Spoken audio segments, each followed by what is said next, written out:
Smart meter बद्दल महावितरणची ग्वाही, अफवांवर विश्वास ठेवू नका। नमस्कार। सध्या राज्यभर चर्चेत असलेल्या स्मार्ट मीटर विषयी एक अत्यंत महत्त्वाची आणि दिलासादायक बातमी थेट महावितरण MSEDCL अर्थात महाराष्ट्र राज्य वीज वितरण कंपनीच्या वतीने येत आहे। अनेक नागरिकांमध्ये स्मार्ट मीटरमुळे जास्त वीज बिल येईल किंवा मीटर जलद गतीने धावेल अशी जी भीती आहे ती निराधार असल्याचे महावितरणच्या अधिकाऱ्यांनी स्पष्ट केले आहे। अधिकाऱ्यांनी खात्री दिली आहे की स्मार्ट मीटरमुळे कोणतेही जादा बिल येणार नाही किंवा मीटर जलद गतीने पळणार नाही। त्यामुळे नागरिकांनी कोणत्याही अफवांवर विश्वास ठेवू नये। वापरून पहा, समाधान न झाल्यास बदला। महावितरणने ग्राहकांना हे मीटर वापरून पाहण्याचे आवाहन केले आहे। जर वापरानंतर कोणाचे समाधान झाले नाही तर ते मीटर बदलून घेऊ शकतात असा पर्यायही उपलब्ध आहे। पारदर्शक आणि सविस्तर माहिती। स्मार्ट मीटरसह उपलब्ध असलेले अक्षय ऊर्जा ॲप। अक्षया ऊर्जा ॲप वापरलेल्या विजेचा सविस्तर आणि अचूक डाटा ग्राहकांना उपलब्ध करून देते। यामुळे आपल्या वापराची संपूर्ण माहिती पारदर्शकपणे पाहता येते। थोडक्यात महावितरणने हे स्पष्ट केले आहे की स्मार्ट मीटर हा ग्राहकांना योग्य, अचूक आणि पारदर्शक बिलिंग आणि वीज व्यवस्थापनासाठी दिलेला एक आधुनिक पर्याय आहे। सध्या महावितरणच्या या आश्वासनावर तुमचा काय विश्वास आहे किंवा या संदर्भात तुम्हाला काही प्रश्न आहेत का ते नक्की कॉमेंटमध्ये सांगा।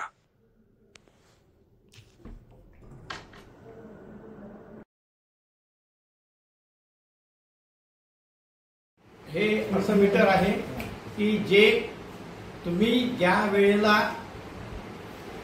विजेचा वापर करता ती वेळ आणि तुम्ही किती विजेचा वापर केला हे सुद्धा दर्शवू शकतं। यामध्ये एक अक्षय ऊर्जा ॲप आहे जे तुम्ही प्ले स्टोअरवरून डाउनलोड करू शकता आणि त्यात आपण दिवसभरात कोणत्या वेळेला किती वीज वापरली हे सुद्धा बघू शकता।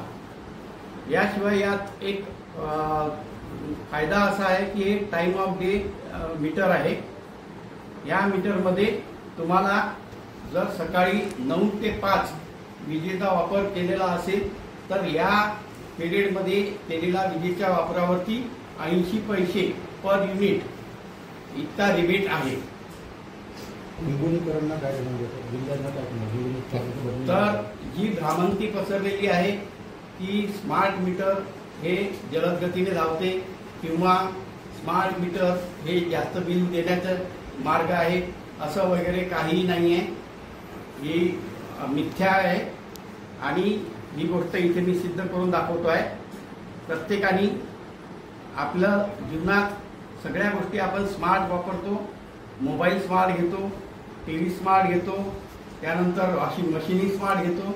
तर मला आपल्या जनतेला आवाहन करायचं आहे की आपण ही स्मार्ट मीटर वापरून बघा आणि जर काही शंका असेल तर तुम्ही हे मीटर जुन्या मीटरच्या सिरीजमध्ये काही दिवसांसाठी लावून बघू शकता आणि दोन्ही मीटरचं जर कन्झम्पशन तुम्हाला योग्य वाटलं तर तुम्ही स्मार्ट मीटरला कंटिन्यू करू शकता। तुम्ही सर्व ग्राहकांना एक विनंती आहे की हे मीटर बसवताना कुणी काही पैसे मागत असेल तर त्याला बळी पडू नका। हे मीटर मोफत बसवल्या जात आहे। कुणी जर काही पावती देत असेल, त्याच्या प्रकारचं काही म्हणत असेल तर अशा प्रकारला बिलकुल दाद देऊ नका।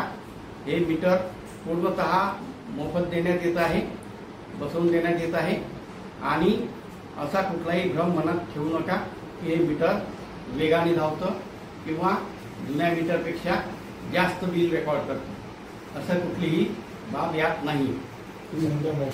तर काही भ्रम झाला कुणाला की हे बिल जे आहे हे मीटरची कॉस्ट आहे तर येऊन त्यांनी जवळच्या ऑफिसला येऊन खुलासा करून घ्यावा।